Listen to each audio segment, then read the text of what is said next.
Ayahuasca and menstruation, moon time for us ladies.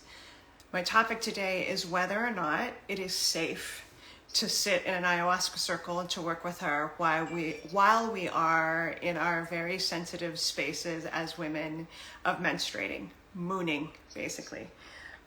So we're going to demystify some of the myths I think are out there about the notion of whether or not it's safe for women to sit while we are menstruating with Mama Ayahuasca.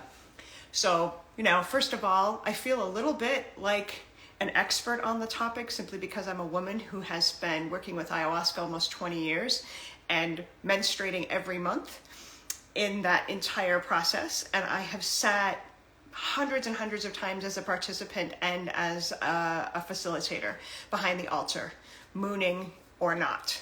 And I've been really curious about this topic from the beginning because when I first started this process in the jungle, it was this big taboo thing of if you're mooning, you can't sit in ceremony.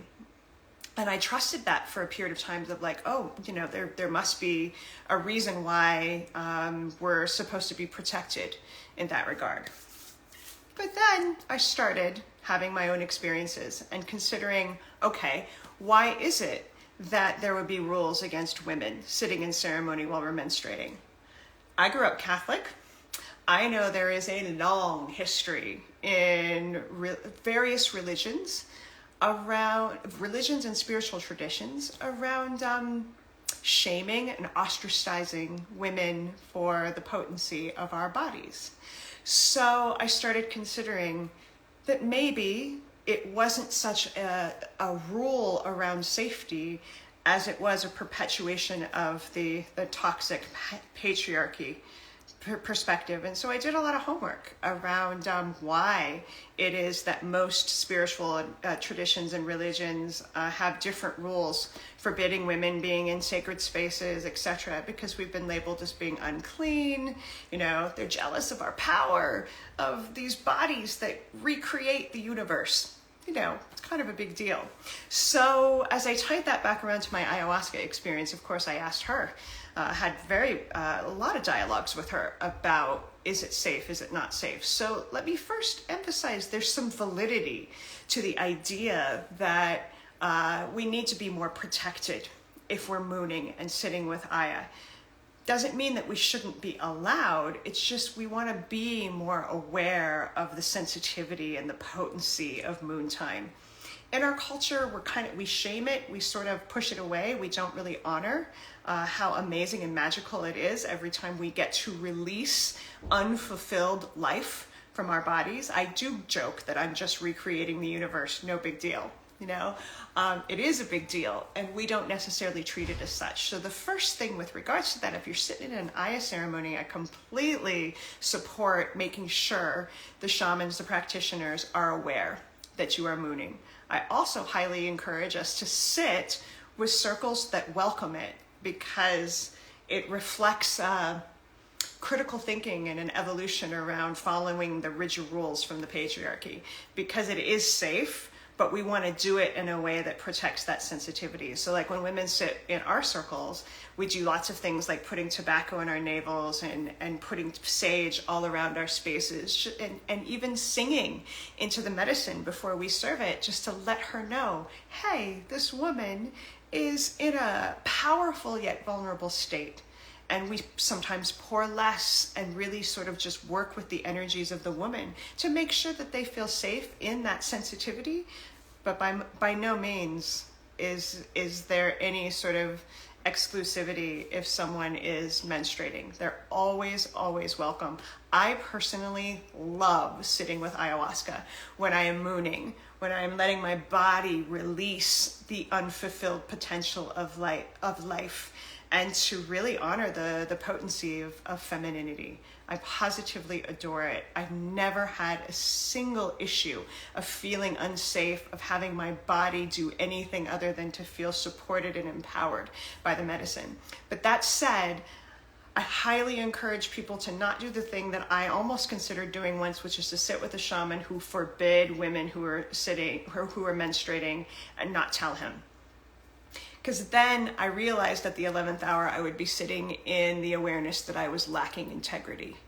And that didn't feel good either. So honor the rules, limitations, perspectives of whatever circle you're sitting with. Be fully transparent for your own sake, for your own well-being. But don't buy into the idea that you should be excluded because your body is doing something really powerful and amazing. My teacher said to me once, if you as a ayahuasca facilitator can't handle the energies of a woman who is menstruating in ceremony, you have no business working with this medicine. And he's a man. And I love that because I completely concur. She's feminine, unbelievably feminine and powerful. And if you can't work with the nuances of the potency of femininity, don't work with ayahuasca. So I have huge issue with the traditions that forbid women for sitting. For example, I worked at Rhythmia. Rhythmia is an interesting case because they do ceremonies 4 nights out of the week. And the first 3 nights are with different traditions. The 4th night is with a Colombian tradition, a specific group that works with yahe, which is beautiful medicine. It's a little bit different than Peruvian ayahuasca. But yeah, this particular group absolutely forbid women from drinking ayahuasca, yahe, in their circle. So much so that even I, as a helper, wasn't allowed to go into the maloka if I was menstruating to even help set up or clean up. That's hardcore. However, how come women could sit all 3 other nights and not in this tradition? It sort of shows you right there that it isn't a discrepancy in safety, it's a discrepancy in perspective. So the women could come and sit all the first 3 nights, but if on the 4th night you were mooning even the tiniest bit, you were cast out. No refunds, nothing. In fact, what they do there is if you as a woman know that your body might bleed at some point that week, they will give you these super potent, absolutely terrible synthetic hormones to try to stave off menstruation so that you can sit.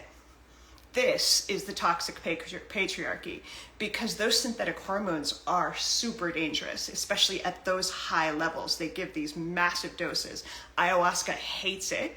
Women who would do that would often get sick, have really horrible experiences. Of course they did, because they agreed yet again to acquiesce to the rules and nastiness and poison of the patriarchy.